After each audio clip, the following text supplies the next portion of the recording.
Under these circumstances, after so many thousands of people had gathered together, that they were stepping on one another, he began saying to his disciples, first of all, beware of the leaven of the Pharisees, which is hypocrisy. But there's nothing covered up that will not be revealed, and hidden that will not be known.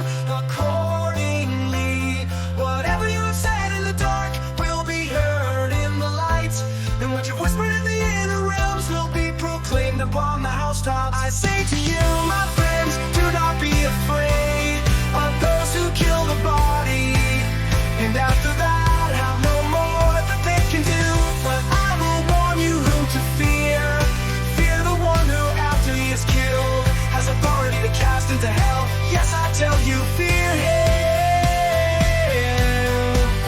Oh, not 5 sparrows sold for 2 cents, yet not one of them is forgotten before God. Indeed, the very hairs of your head are all numbered. Do not fear, you are more valuable than many sparrows.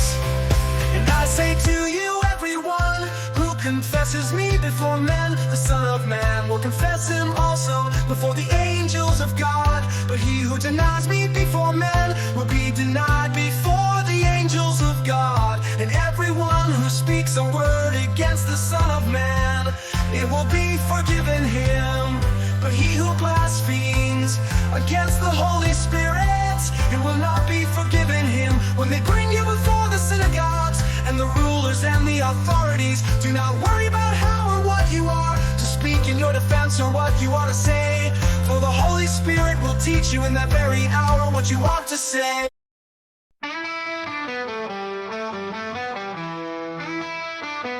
Covetousness, denounced.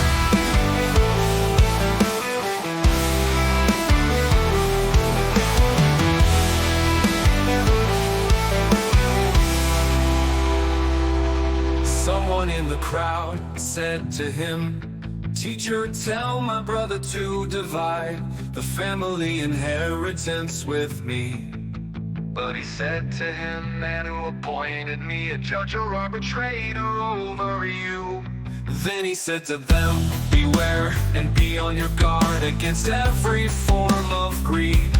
For not even when one has an abundance does his life consist of his possessions." And he told them a parable, saying, "The land of a rich man was very productive, and he began reasoning to himself, saying, what shall I do, since I have no place to store my crops?" Then he said, "This is what I will tear down my barns and build larger ones, and there I will store all my grain and my goods. And I will say to my soul, soul, you have many goods laid up for many years to come. Take your ease, eat, drink, and be merry." But God said to him, "You fool, this very night your soul is required of you. And now who will own what you have prepared? So is the man who stores up treasure for himself and is not rich toward God." And he said to his disciples, "For this reason I say to you, do not worry about your life as to what you will eat, nor for your body as to what you will put on. For life is more than food, and the body more than clothing. Consider the ravens, for they neither sow nor reap. They have no storeroom nor barn, and yet God feeds them.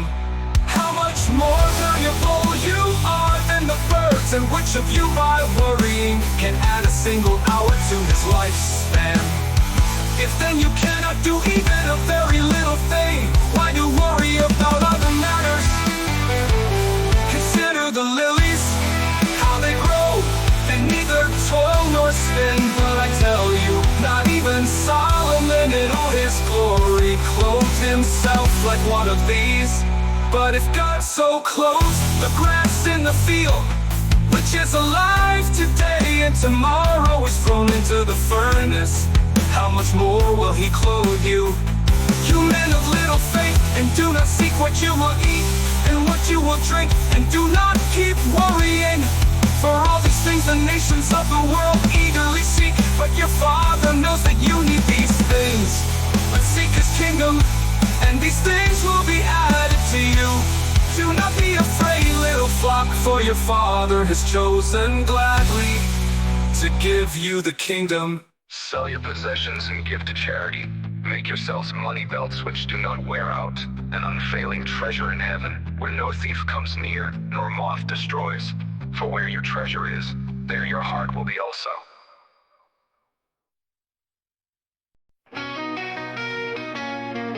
Be in readiness. Be dressed in readiness and keep your lamps lit. Be like men who are waiting for the master when he returns from the wedding feast, so that they may immediately open the door to him when he comes and knocks. Blessed are those slaves whom the master will find on the alert when he comes. Truly I say to you that he will gird himself to serve and have them recline at the table, and will come up and wait on them. Whether he comes in the second watch or even in the third and finds them. So blessed are those slaves.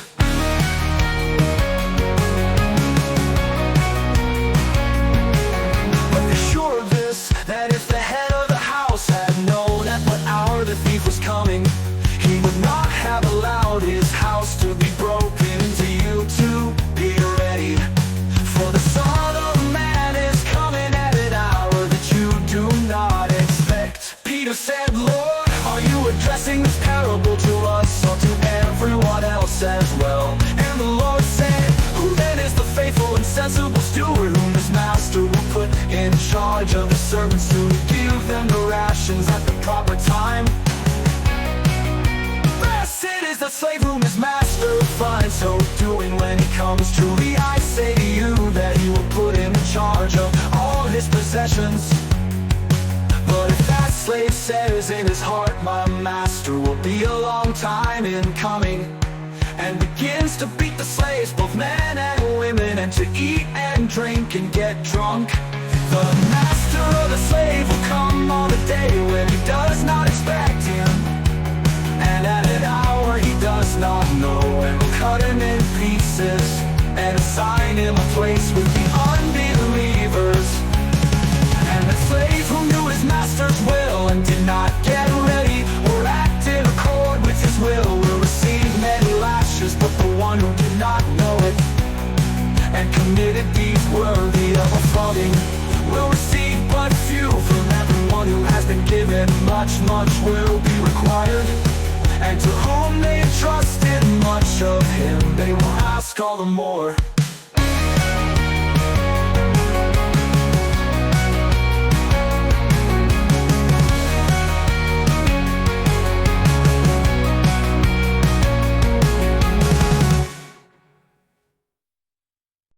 I have come to hide fire upon the earth,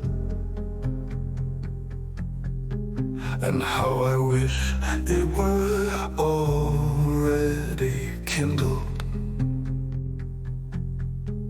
But I have a baptism to undergo,